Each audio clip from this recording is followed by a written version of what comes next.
Slavă ție, Dumnezeul nostru, slavă ție! Minunată este nașterea ta, minunată este învierea ta, minunată și înfricoșătoare este și dumnezeiasca ta înălțare.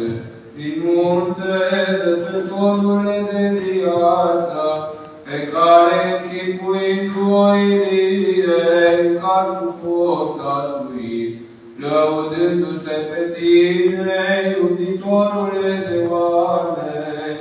Slavă Tatălui și Fiului și Sfântului Duh, îngerii grăiau către apostolii care priveau bărbați Galilei, pentru ce vă mirați de înălțarea Dătătorului de viață Hristos. Acesta va veni iarăși